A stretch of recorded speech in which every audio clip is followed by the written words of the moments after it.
common myth about high achievers, that they have something the rest of the world doesn't. A secret advantage, a special talent, some hidden code that makes success easier for them. But that's not the truth. High achievers don't win because they avoid failure. They win because they avoid the things that cause failure. Not the dramatic mistakes, the subtle ones, the invisible ones, the ones that go unnoticed until it's too late. Because success isn't just about what you do. It's about what you don't do. It's about what you refuse to allow into your life, the habits you say no to, the temptations you shut down, the traps you've trained yourself to spot before they steal your momentum.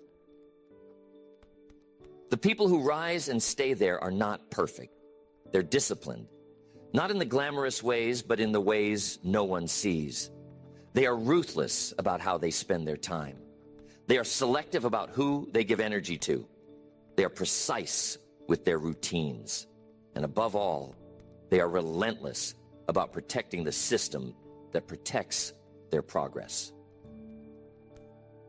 And that protection doesn't happen by accident.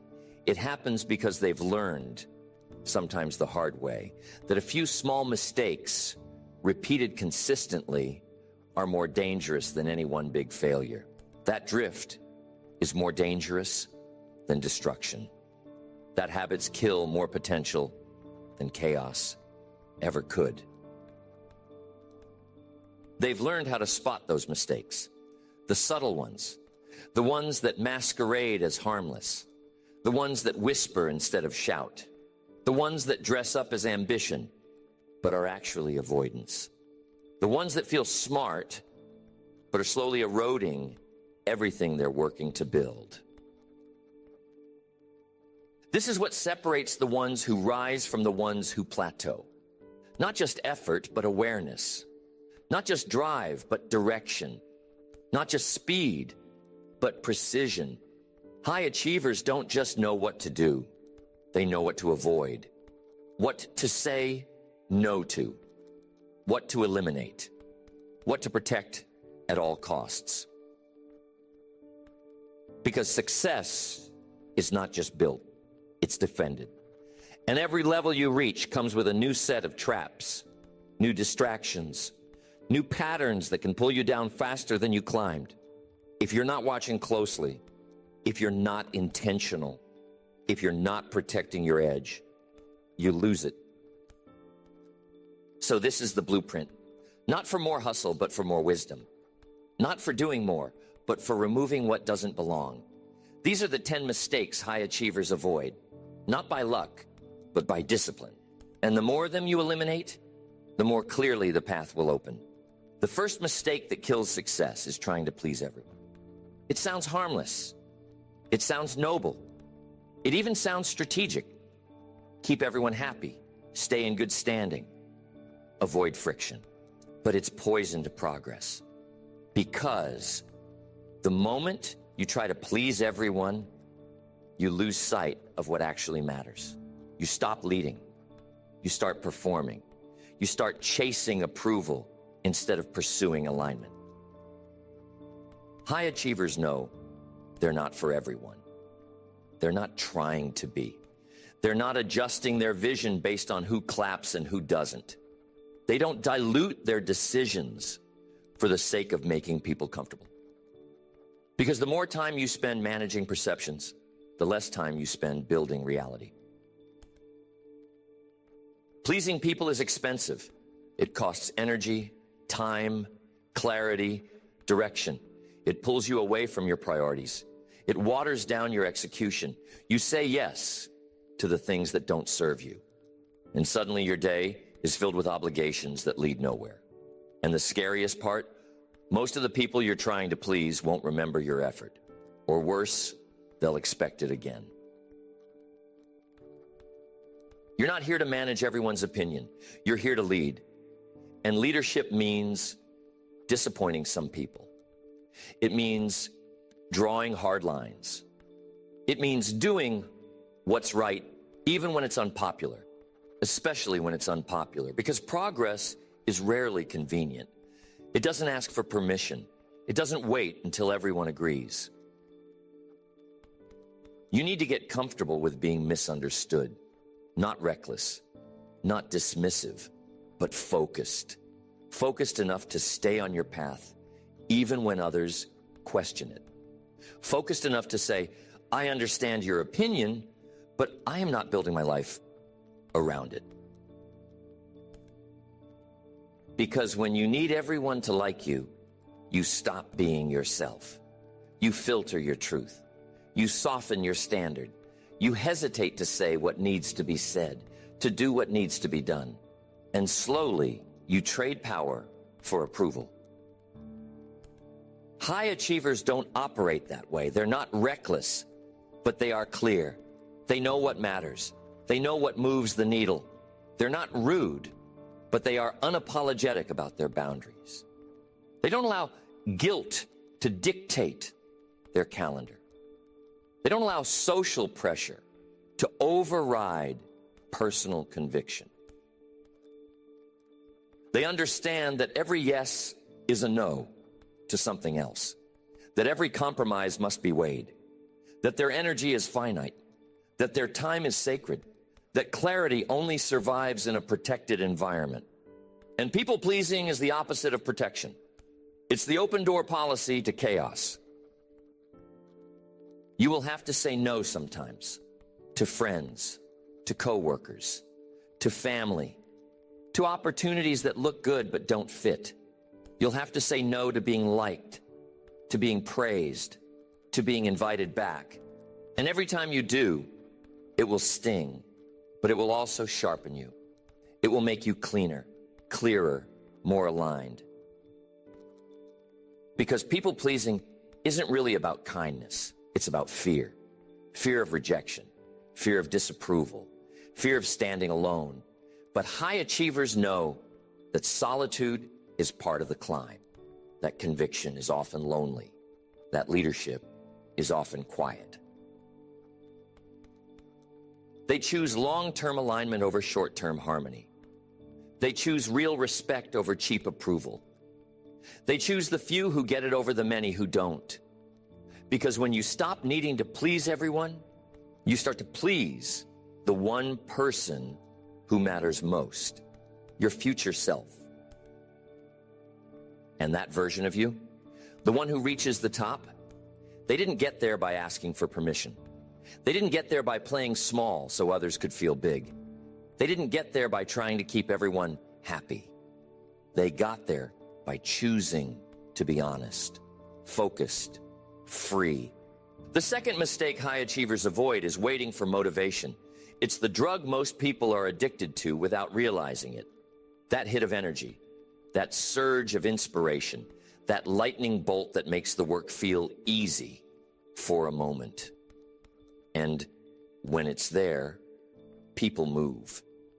But when it's gone, they stall, they drift, they watch, they wait. And that's the trap. Motivation feels like momentum, but it's not. It's weather. It changes with your mood, with your energy, with your circumstances. And if you build your consistency around it, you will always live at the mercy of something outside of your control. High achievers know better. They don't rely on motivation. They rely on systems. They build habits that operate regardless of how they feel. They show up not because they're inspired, but because that's the standard. That's the agreement they've made with themselves. That's the contract they've already signed. Motivation is a gift, but discipline is the foundation. And the people who win don't chase motivation. They build a structure that makes motivation irrelevant. Because when the routine is locked in, when the habits are installed, when the schedule is set, the feeling doesn't matter. The action still happens. You have to stop treating motivation like a requirement. It's not. It's a bonus. It's the tailwind, not the engine. The engine is consistency. And consistency is built through friction, through repetition, through showing up again and again until what used to be hard becomes normal. That's what high achievers do. They reverse the formula. They don't wait to feel like it. They do it anyway. And once the action is in motion, then the feeling shows up. Not before, after. Because confidence doesn't come first. It comes after you prove to yourself that you'll show up no matter what. And that proof compounds. The more you act without needing the feeling, the more trust you build, not with the world, with yourself. And that trust, that's the real secret. That's the thing you're looking for when you chase motivation. You don't need more hype. You need more alignment, more self-respect, more days where you did what you said you would do. High achievers build their life on that. They don't wake up wondering what kind of day it will be. They already decided. The workout is already scheduled. The deep work block is already on the calendar. The system is already moving. They don't get trapped in the emotional weather of the morning. They get to work. And when life throws a curveball, which it always does, they adapt. Not by waiting until they feel like adjusting, but by moving immediately. Because they've trained that response. They've practiced it so many times that now, when it's inconvenient, when it's frustrating, when it's the last thing they want to do, they do it anyway. That's not talent. That's not genetics. That's repetition. That's design. That's the outcome of a life built around a standard instead of a mood. You have to ask yourself, how many opportunities have I missed because I was waiting to feel like doing the work? How many days have I lost because I was waiting for the right mood, the right song, the right quote, the right video, the right conditions? Those conditions are not coming, not consistently. You cannot build anything meaningful on top of a feeling that doesn't show up when you need it. So stop waiting, start moving, decide what matters, and do it without asking yourself how you feel about it. High achievers do hard things on schedule, and that schedule is non-negotiable. Because they know success doesn't ask if you're in the mood. Life doesn't pause while you look for inspiration. Results don't wait for your energy to feel perfect. They show up anyway, because it's not about how you feel. It's about who you are. And when you become the kind of person who keeps going without the hype, without the fire, without the cheering, you unlock a level of strength most people never touch. The third mistake high achievers avoid is chasing too many goals at once. It doesn't look like a mistake at first. It looks like ambition, like drive, like hunger. You write 10 goals, you start 5 new projects. You plan 3 big transformations. And for a while, it feels powerful, like you're finally turning things around until all of it starts collapsing under its own weight. Because the truth is, there is no power in divided attention. There is no mastery in scattered focus. And there is no long-term success in a strategy built on trying to do everything at the same time. When you stretch yourself too thin, you don't grow, you fracture. And you don't fail because you weren't capable. You fail because you didn't prioritize. High achievers move different. They don't try to crush everything at once. They don't confuse activity with effectiveness. They're not trying to impress anyone with how many things they're juggling. They're laser focused on what moves the needle, and they eliminate what doesn't. They understand that success is built by going deep, not wide, by mastering one thing at a time, by doing less, but doing it better. They know that the fastest way to get nowhere is to try and go everywhere at once.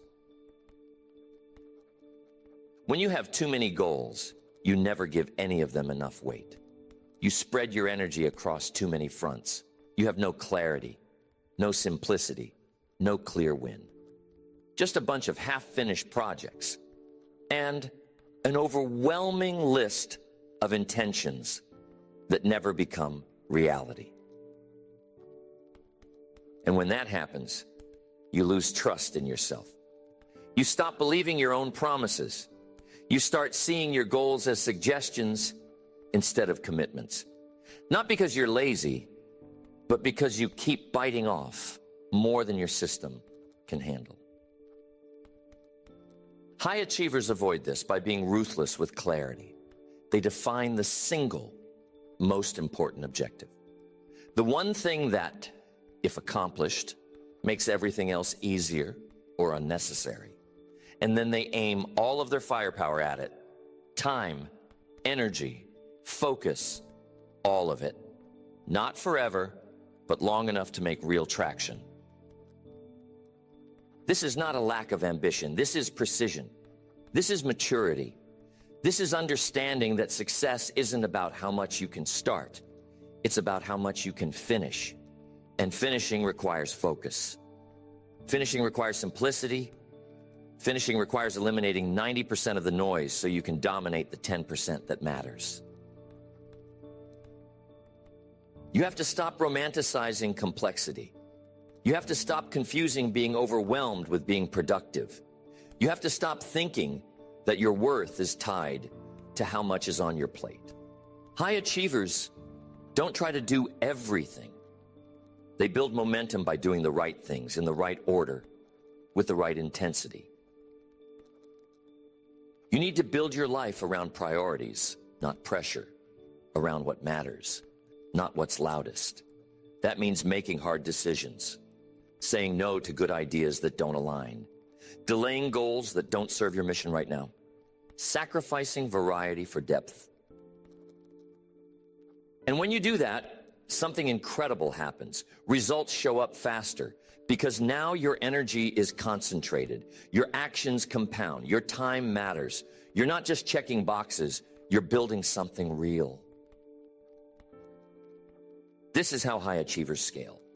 Not by doing more, but by doing what matters most, over and over until it's built. They know they can eventually do everything, but not all at once.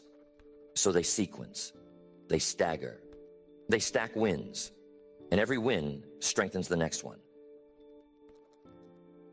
You don't need a dozen goals right now. You need one goal with depth, one mission with teeth, one outcome that you own fully. Everything else can wait.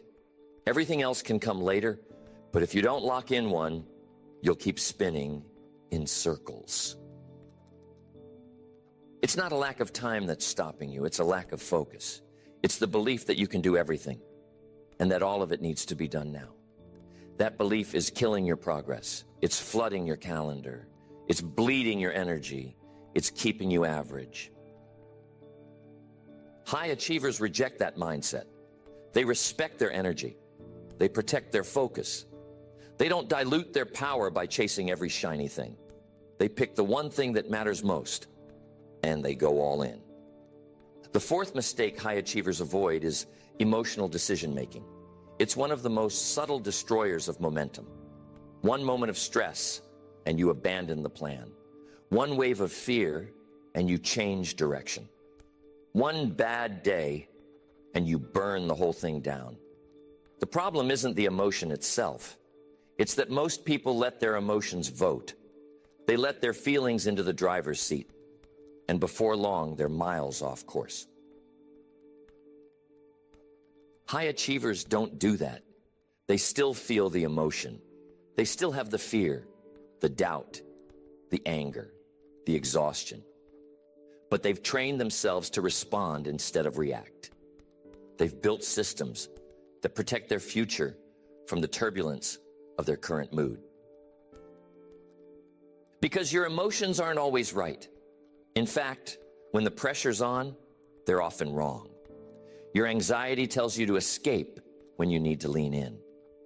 Your doubt tells you to slow down when you need to speed up. Your frustration tells you to quit when you're inches away from a breakthrough. And if you haven't trained yourself to pause, to breathe, to override the impulse, you'll destroy things you spent years building. Not because you're incapable, but because you never learned to separate your standards from your state. This is one of the biggest differences between average performers and high performers. The average person lets their performance be dictated by how they feel. But high achievers reverse the formula. They make decisions based on values, not emotions. Based on standards, not states. Based on vision, not circumstances. You need to understand the difference between emotional truth and actual truth. Just because something feels urgent doesn't mean it is. Just because something feels hard doesn't mean it's wrong. Just because something feels uncomfortable doesn't mean it's unsafe. High achievers build habits around this principle. They don't cancel a workout because they're tired. They don't change a business strategy because they're having a bad day. They don't ghost on commitments because their mood dipped. They do what they said they would do, regardless of how they feel in the moment. That's not robotic. That's elite. That's maturity. That's what separates leaders from everyone else. Because leadership isn't how you act when everything feels good. It's how you lead when your emotions are working against you. You need to build systems that support this. Pre-decisions, triggers, boundaries. If I feel X, I do Y. If I wake up low energy, I still do the non-negotiables. If I'm frustrated, I don't respond immediately. I write it down, I breathe, I come back in 30 minutes. Your feelings are valid, but they are not facts. They are signals, not orders. And if you can learn to interpret them without obeying them, you win. Not just in business, in life, in relationships, in leadership. Because the people who let their emotions run the show never finish anything.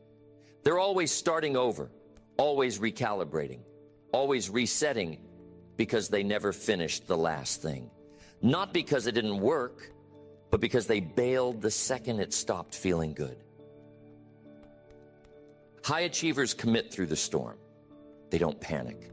They don't pivot every time the winds change. They stay anchored. And when the storm passes, and it always does, they're still standing, still building, still moving forward while everyone else was getting tossed around. This doesn't mean you ignore your emotions. It means you manage them, you study them, you understand where they're coming from. But you don't hand them the keys to your future. You don't let them dictate your routine. You don't make decisions when you're off center. You wait, you breathe, you check in, you remind yourself of your vision, your values, your goals, your standards, and then you act from alignment, not emotion. That's how you build something solid, something that lasts. High achievers know emotions are temporary, but the decisions made in emotion often aren't. So they've trained themselves to delay the response, to buy space, to let the storm pass before they steer the ship. And because of that, they make fewer mistakes. And the ones they do make, they correct quickly. Because they're not attached to the emotion. They're committed to the truth. The fifth mistake high achievers avoid is mistaking movement for progress. It's the illusion that because you're busy, you must be building something. Because you're moving, you must be moving forward. But activity doesn't equal achievement. Noise doesn't equal traction. Just because the calendar is full doesn't mean your goals are any closer. There's a trap in being constantly in motion. It feels like you're doing something.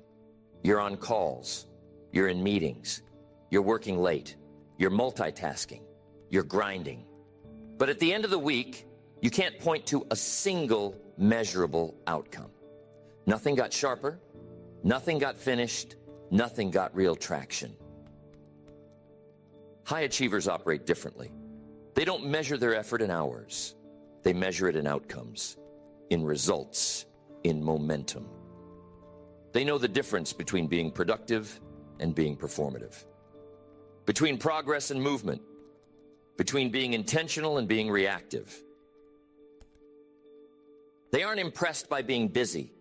They're obsessed with being effective. That means they don't say yes to everything. They don't allow urgency to dictate their priorities. They don't start a dozen projects and finish none. They focus on what matters, and they get it done. You need to ask yourself, what am I actually building? What did I finish this week? What moved forward in a meaningful way? And what am I doing just to feel busy, to feel important, to avoid the hard work that actually moves the needle? Because some people would rather stay in motion than face the discomfort of focused execution. They'd rather answer emails all day than do the one scary thing that would change their business. They'd rather rearrange their calendar than make the call they've been avoiding. They stay busy to avoid being responsible. High achievers cut through that. They don't run from responsibility. They run toward it. They identify the high leverage actions and make those the priority. Not the easy ones, not the familiar ones, the hard ones, the uncomfortable ones, the ones most people avoid. That's why they win. Not because they work more, but because they work cleaner, more direct, more strategic. They use their time with precision. They build their day around their most important work, and they protect it like it's sacred. This means fewer meetings, less multitasking, fewer open tabs, less context switching, more deep work, more time alone, more silence, more space to think clearly, to plan, to execute, to do the real work that actually matters. And they measure progress based on outcomes, not energy. You can be exhausted and still have accomplished nothing. You can be tired and still be off track. High achievers don't confuse fatigue with impact. They check the scoreboard. They ask the question, what actually got built today? You need to do the same. You need to stop giving yourself credit for staying busy. You need to stop measuring your worth by how much you did. Start measuring it by how cleanly you executed, how effectively you moved, how focused your energy was. And yes, that might mean doing less, but doing it better. That might mean canceling the meeting, skipping the busy work, saying no to the good so you can say yes to the essential. Because most of your progress won't come from doing more. It will come from removing what doesn't belong. This is what high achievers obsess over: simplicity, efficiency, clarity. They cut what's unnecessary. They refine their process. They eliminate friction. They build systems that multiply their impact instead of draining their time. And that's why they rise. Not because they're busier than you, because they're clearer, because they've removed the fluff, because they've stopped confusing motion with meaning. And now every hour matters, every action counts, every move is intentional. The sixth mistake high achievers avoid is ignoring recovery. It sounds noble to push nonstop, to grind without rest, to wear exhaustion like a badge, to brag about how little you slept, how many hours you worked, how long it's been since you had a day off. But that's not strength. That's poor strategy. Burnout doesn't care how ambitious you are. It doesn't care how many goals you have. It doesn't care how important your mission is. If you don't rest, you will break. Not all at once, slowly, silently. First, your clarity fades, then your creativity, then your discipline, then your belief, until one day you're still moving, but there's nothing left in the tank. High achievers know better. They don't confuse hustle with health. They don't glorify fatigue. They don't wait until they crash to start recovering. They build recovery into the rhythm. It's not a break from the work. It's part of the work. They understand that rest isn't weakness, it's wisdom. That stepping back at the right time keeps them moving forward longer. That recovery isn't just physical, it's mental, emotional, and spiritual. And without it, performance suffers. You can't make good decisions when your brain is fried. You can't build deep focus when your nervous system is shot. You can't lead with clarity when you're constantly running on fumes. And you definitely can't sustain high-level execution over years if you never unplug. Recovery isn't optional. It's strategic. And high achievers treat it that way. They sleep like it's a performance enhancer, because it is. They protect their energy like it's their most valuable asset, because it is. They guard their peace like it's the foundation of everything else, because it is. And they don't feel guilty for it. They don't apologize for rest, because they know recovery is what sharpens their edge. The same way you sharpen a blade by pulling it back, not pushing it forward. Rest sharpens your effectiveness, your clarity, your creativity. You need to stop thinking that more hours always means more progress. You need to stop shaming yourself for needing space. You need to stop wearing exhaustion like it proves your commitment, because there's nothing impressive about running yourself into the ground. What's impressive is building a sustainable rhythm, one that includes periods of high effort and periods of deep recovery, one where your best work is supported by your best rest, one where you're not just grinding for short-term gains, but designing a life that works long-term. That might mean unplugging before bed, blocking time for reflection, taking real breaks during your workday, saying no to things that drain you, scheduling time off before your body forces it, creating space to think, not just to do. And when you do that, something powerful happens. You stop running from burnout, and you start building from overflow. You stop reacting to exhaustion, and you start operating from energy. You stop surviving your days, and you start designing them. High achievers don't rest less because they're stronger. They rest more because they're smarter.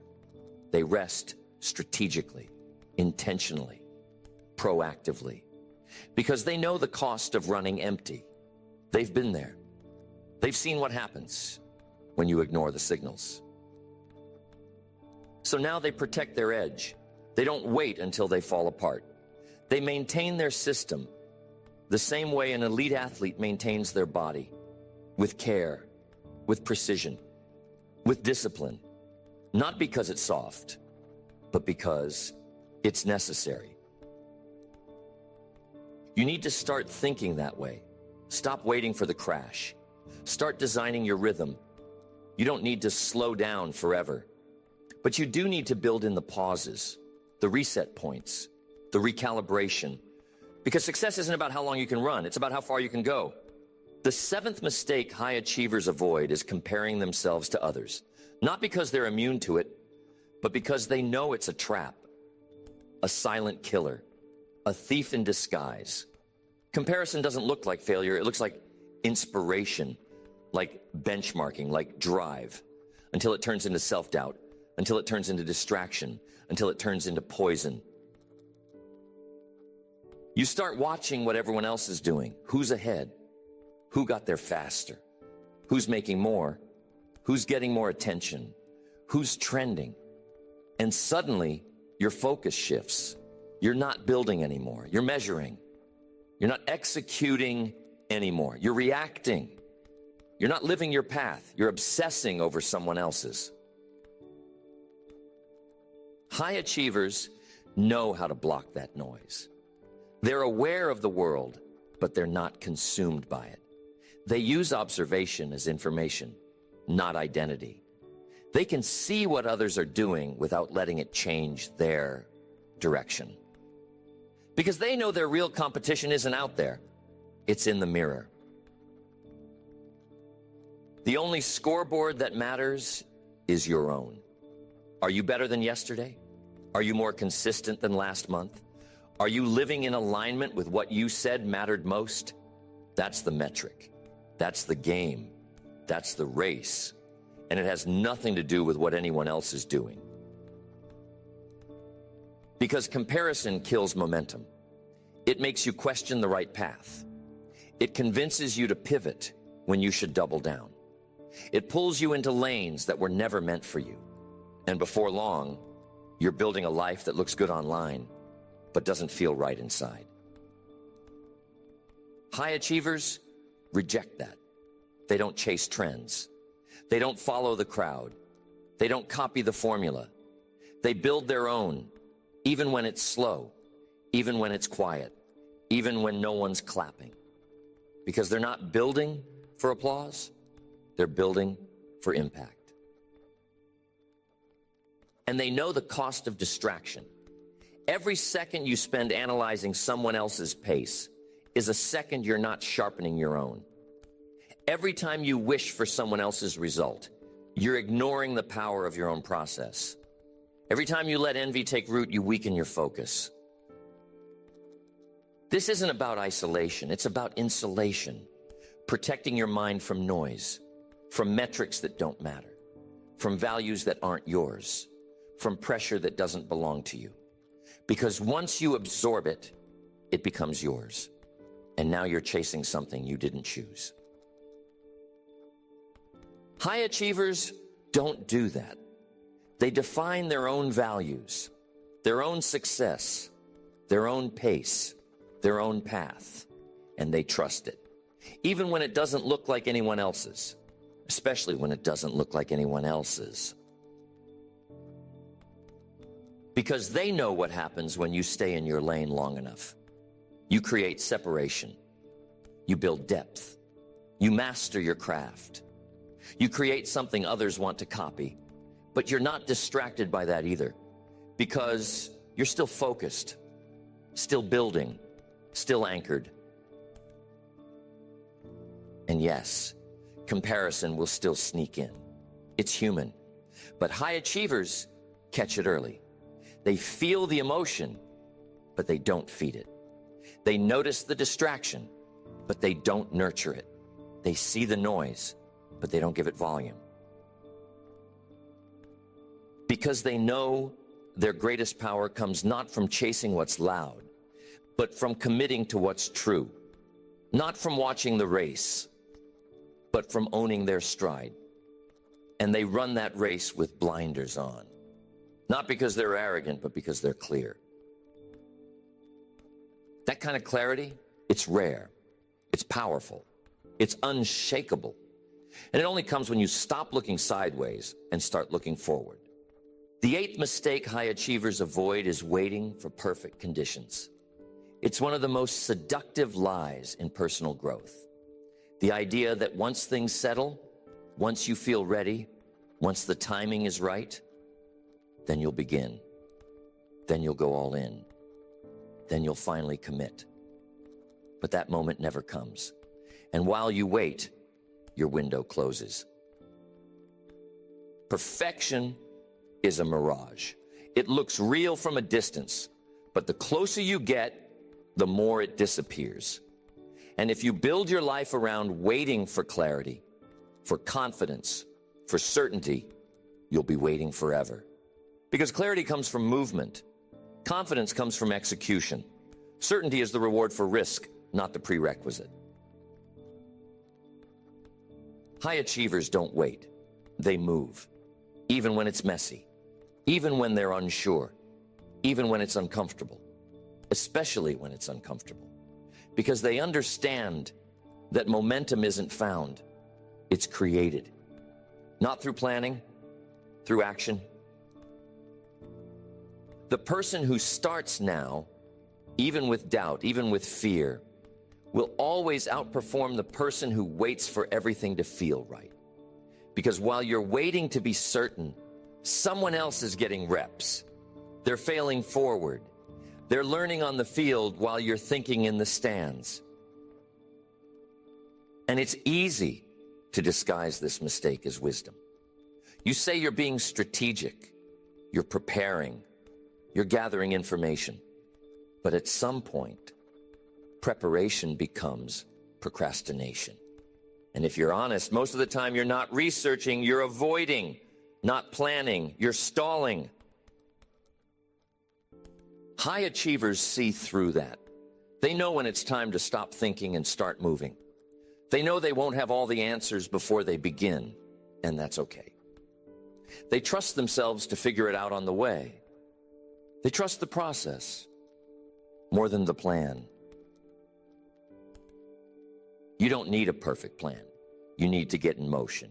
You need to make the call, launch the thing, send the email, have the conversation, sign up for the challenge, do the first rep. Not because it's perfect, but because it's now.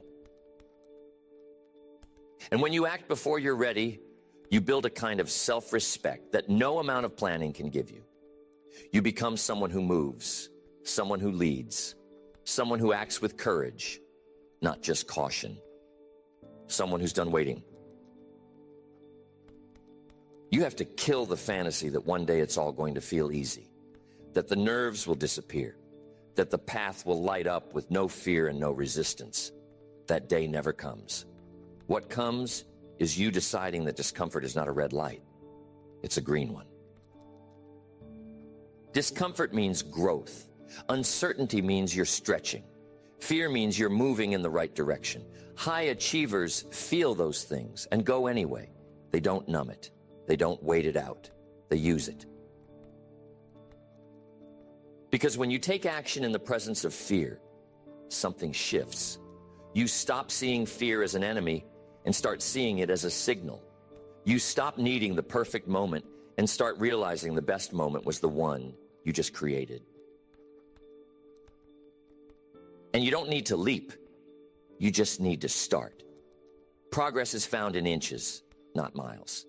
Success is built one rep, one email, one habit, one decision at a time. And the people who wait until they're ready never get those reps in. So they never evolve. They never build resilience. They never build identity. High achievers are builders.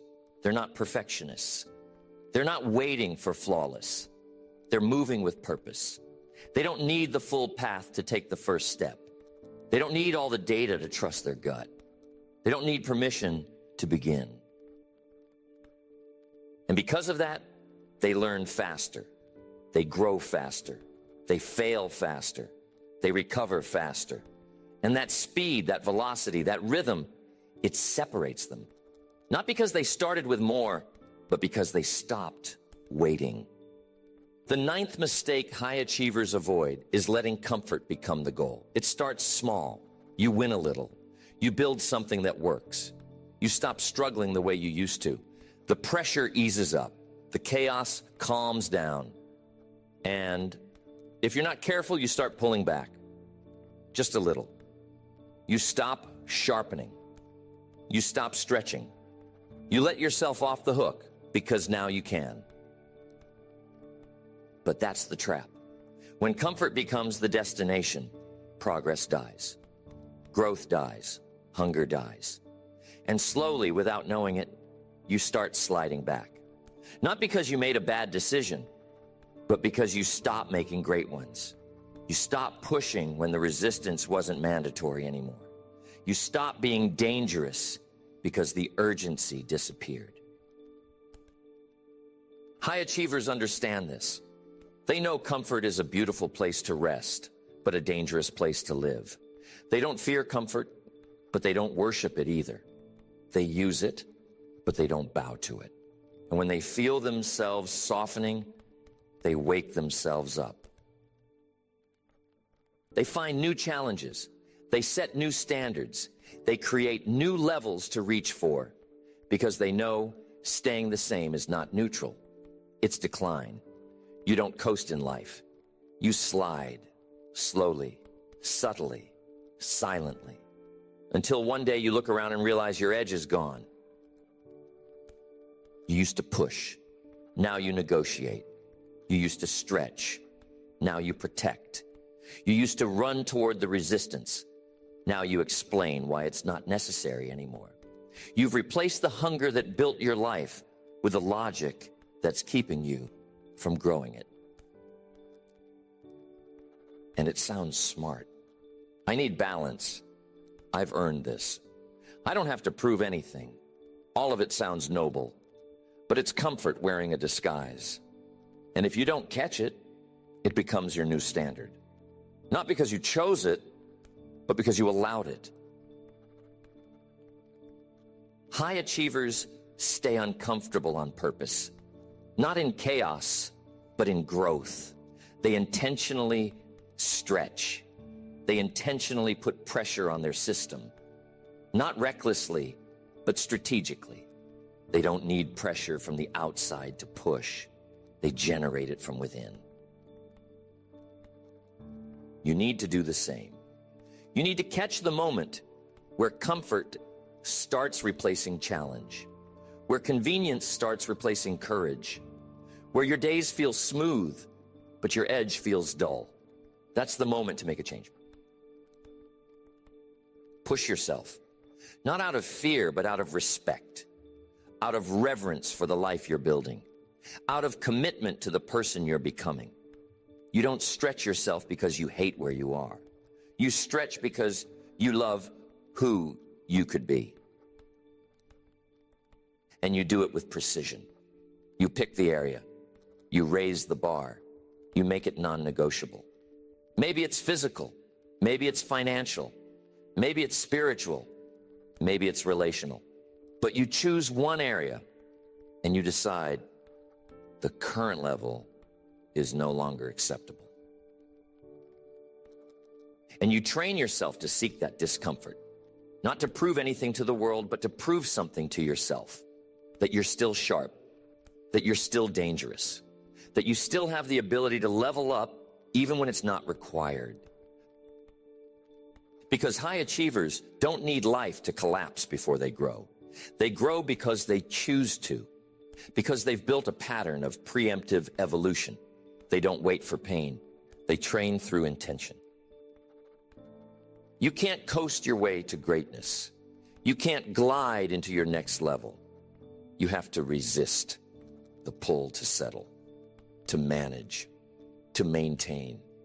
Maintenance is the beginning of mediocrity, and mediocrity is the beginning of regret. So raise it, raise the pace, raise the intensity, raise the standard. You've built this far. Now stretch. The goal isn't comfort, it's capacity, not ease, but expansion, not relief, but resilience. The 10th mistake high achievers avoid is forgetting who they're doing it for. It's easy to lose sight of it. You get caught in the details. You get consumed by execution. The to-do list never ends. The responsibilities stack up. And somewhere along the way, you forget why you started. You forget what it was all for. You forget who you were building this for in the first place. And when that happens, burnout sneaks in. Not just physical exhaustion, emotional detachment. You're still moving, but there's no meaning. You're still winning, but it doesn't feel like a victory. You're crossing finish lines that don't move you anymore, because progress without purpose becomes empty. High achievers don't let that happen. They reconnect. They recalibrate. They remember. They remind themselves this isn't just about results. This is about impact. This is about legacy. This is about alignment. This is about becoming the kind of person they can respect at the end of the day. Because no trophy is worth building if you don't recognize the person holding it. No result is worth the sacrifice if it costs you your soul. And no success is truly success if it makes you forget who you were trying to become in the first place. You have to stay grounded. in your values, in your vision, in the relationships that matter, in the future you actually want. Not the one that's easy to chase because it looks impressive. Not the one that gets the most likes. Not the one that keeps everyone else happy. This life you're building, it has to mean something. Not just to the market, not just to the people watching, to you, deeply, personally. Because if you forget that, you will burn out chasing things that were never yours. You will lose your fire trying to live someone else's vision. High achievers build with intention. They don't just stack wins, they build alignment. They don't just pursue goals, they pursue purpose. They make sure that what they're chasing is worth the chase, and they course correct when it's not. They build with depth, with clarity, with integrity, because they know at the end of the day, they have to live with the person they've become. And no amount of success can fix a life that's out of alignment with its original purpose. You have to check in. You have to ask yourself, am I still building something I believe in? Does this still feel right? Am I proud of the way I'm living or just the results I'm producing? Because if the answer is no, it's time to realign. That doesn't mean throwing everything away. It means adjusting, refining, remembering. What's the mission? Who is this for? What legacy are you leaving behind? What values are showing up in the way you build? Because high achievement isn't just about winning. It's about winning in the right direction. Winning in a way that means something. Winning without losing what matters most along the way. So anchor yourself, not to a goal, to a reason, not to an outcome, to a purpose, not to applause, to values.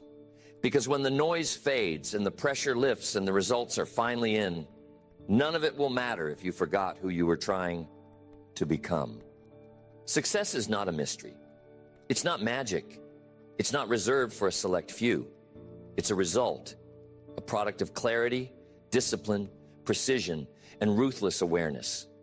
And more often than not, it's not what you add, it's what you remove.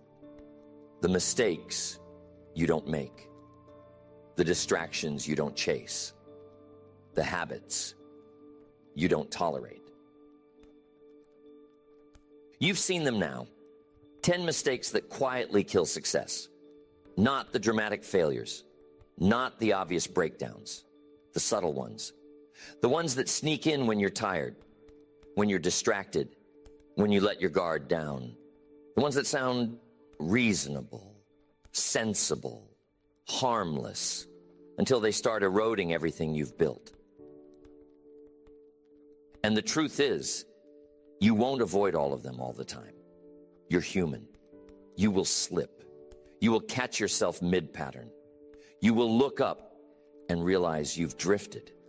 That's not failure. That's feedback. The difference is whether you correct it or normalize it, whether you adjust or justify, whether you return to alignment or keep pretending. High achievers don't operate from perfection. They operate from vigilance. They stay close to the truth. They notice the drift early. They reset quickly. They don't let one bad decision become a new identity. They hold the standard, even when they slip, especially when they slip. This is the game, the real game, not hustle, not noise, not chasing more. It's subtraction. It's clarity. It's cutting what doesn't belong so what does can finally grow.